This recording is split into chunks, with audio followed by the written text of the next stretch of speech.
मित्रों नमस्कार। भारत माता की जय। ये मेरा शैली नहीं है, ये माननीय इस देश के यशस्वी प्रधानमंत्री जी जो आज से 15 साल पहले अपने जनता को संबोधित करते थे मित्रों, उसके बाद उन्होंने एक और नारा लेके आए नए, भाइयों बहनों। 10 साल तक भाइयों बहनों कह करके इस देश के लोगों को, इस देश के 140 करोड़ लोगों को जो टैक्स का पैसा था उसको दोनों हाथ से लूटने का काम किया है। और आज जब इनको लगा कि मेरा जमीन खिसक रहा है तो अब ये तीसरा नारा लेके आए हैं। उस नारे का नाम है हमारे परिवारजनों। जो व्यक्ति अपने पत्नी को परिवार में नहीं रख सकता, परिवार नहीं बना सकता, वो व्यक्ति आज पूरे देश को अपना परिवार बनाने के लिए तैयार है, क्योंकि इनको पता है कि 9 साल से जो हमारी सरकार ने जो कुकर्म किया है इस देश के जनता के साथ, उस कुकर्म का फल मिलने वाला है। और इसलिए अब इनका भाषा बदल रहा है, हर तीसरे दिन इनका टोन बदल जाता है। अभी मैं सुन रहा था एक वीडियो को, जब 2008 में इसरो ने पहली बार चांद पे पहुंचा था, तब उस समय ये इनका जो भाषण था उस इसरो को किससे तुलना किया था। इनका भाषण सुन लेना। अगर किसी भी देश के हमारे नौजवान युवा साथियों को ये लगे कि मैं अपनी तरफ से बोल रहा हूँ, मैं अपनी तरफ से कुछ नहीं बोल रहा हूँ। ये हमारे देश के प्रधानमंत्री जी का भाषण है। उन्होंने इसरो को कहा था कि होटल में खाना बनाने वाला वो कितना गर्मी में बनाता है, वो कितना गर्मी में किस तरह से भोजन को तैयार करता है। खाने वाला जब खाता है तो बधाई किसको देता है? उस वेटर को। मतलब उस समय के जो भारत की सरकार थी, उस सरकार को उसने वेटर की संज्ञा दी कि वाहवाही किसको मिलता है, चावसी किसको मिलता है?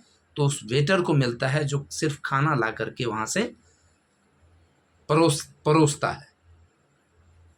लेकिन खाना जो बना रहा है वो कितनी गर्मी में मर रहा है, कितने तापमान में वो मेहनत करके कितना नमक डालता है, कितना हल्दी डालता है, कितना तेल डालता है, कितना पानी डालना है और किस तरह से खाना तैयार करता है, वो देखने के लिए खाना खाने वाले नहीं जाता है।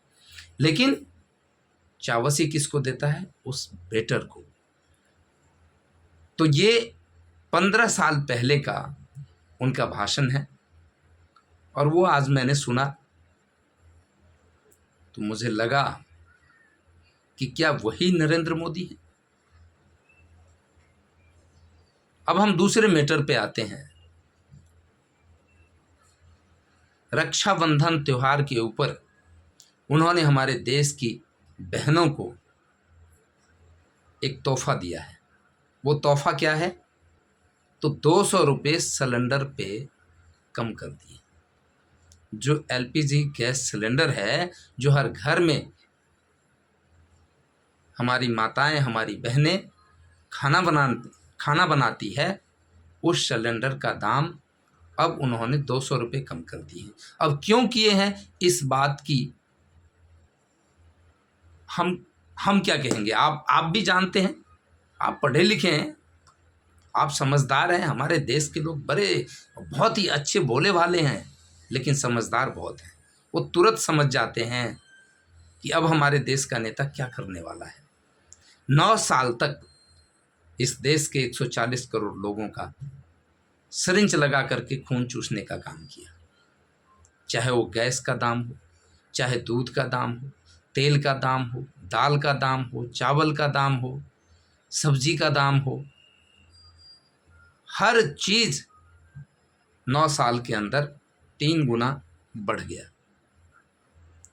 अगर आप आज मार्केट में जीरा खरीदने जाएं,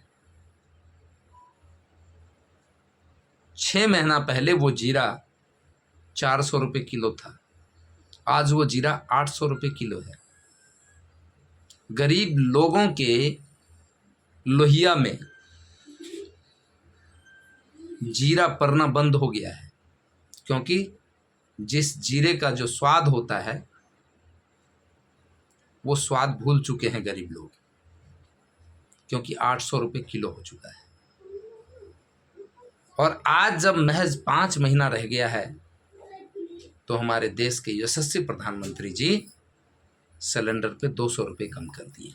तो मुझे इसी बात पे याद आ गया, एक राजेश खन्ना जी का मैंने फिल्म देखा था, और उस फिल्म में राजेश खन्ना जी मंत्री होते हैं। जैसे हमारे देश के प्रचार मंत्री आज पूरे देश का मंत्री हैं, प्रधानमंत्री हैं, उसी तरह से राजेश खन्ना जी उस फिल्म में उसका रोल अदा करते हैं।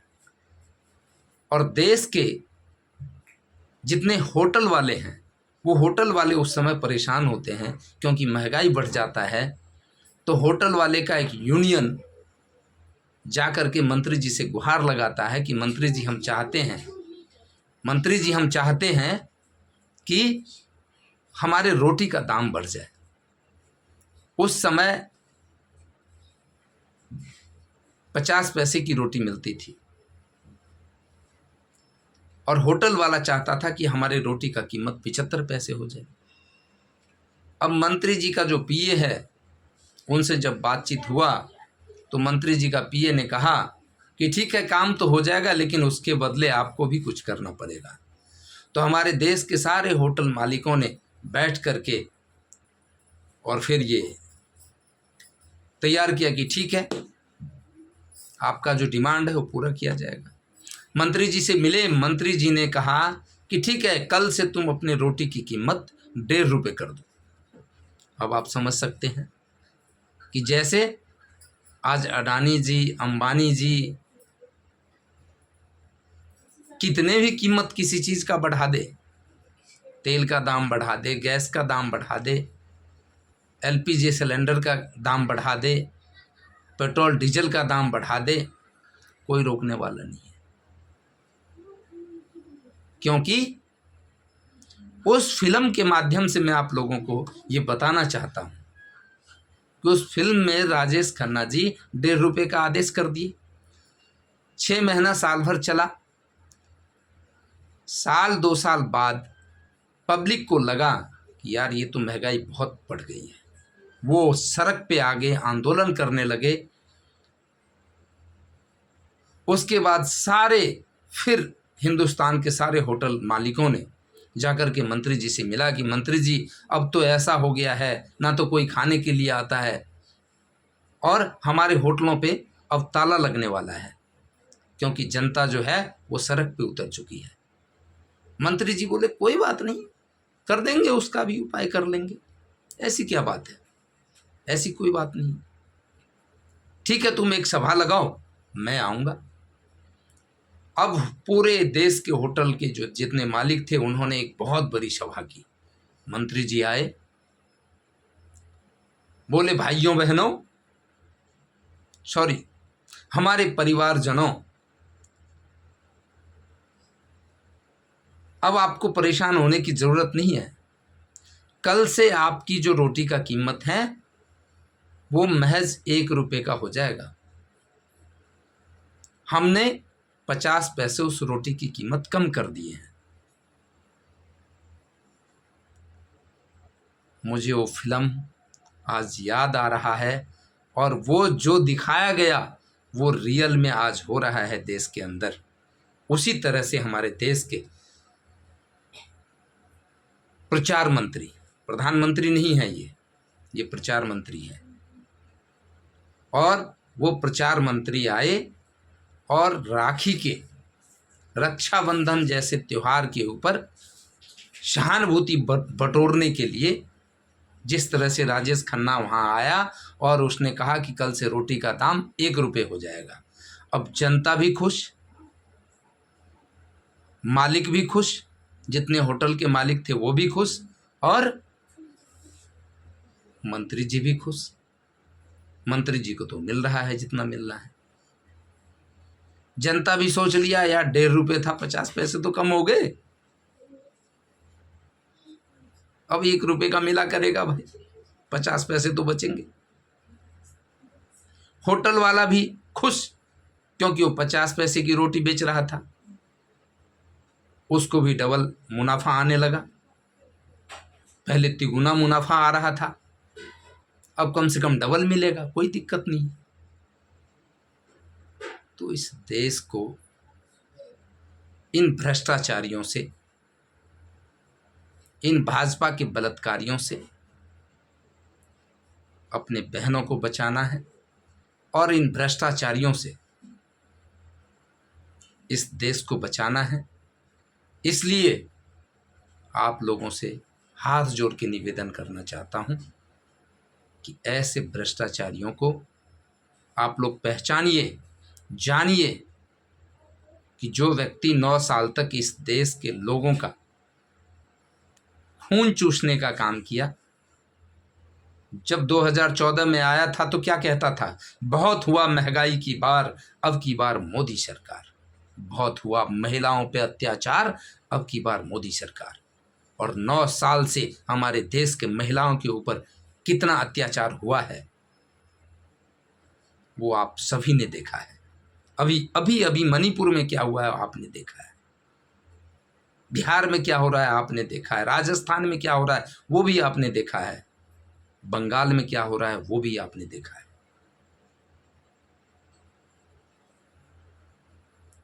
और 3 महीने पहले हमारे देश के कुश्ती संघ अंतर्राष्ट्रीय खिलाड़ी, राष्ट्रीय खिलाड़ी नहीं अंतर्राष्ट्रीय खिलाड़ी 38 दिन तक बैठा रहा इनके बलात्कारी सांसदों के खिलाफ। लेकिन ये सरकार एक बार इनके महिला आयोग के जो मंत्री है स्मृति ईरानी, जो दूसरे का अपने ही दोस्त के पति छीन लिया, उसको पति बना लिया, जिसने इसको सहारा दिया, जिसके घर में रही ये, खाना खाई, रोटी खाई, कपड़ा दिया, छत दिया, उसी दोस्त के पति को छीन लिया, अपना बना लिया। वो मंत्री मुंह तक नहीं खोली। आज पूरे देश के केंद्रीय मंत्री है महिला विकास मंत्री। तो इन लोगों को, ऐसे जो लोग हैं जिनके मुंह में राम बगल में छुरी, उनको पहचानने की जरूरत है। पुनः देश के 140 करोड़ लोगों से मैं हाथ जोड़ के निवेदन करता हूं कि इस देश को गुलामी से बचा लो। जय हिंद, भारत माता की जय।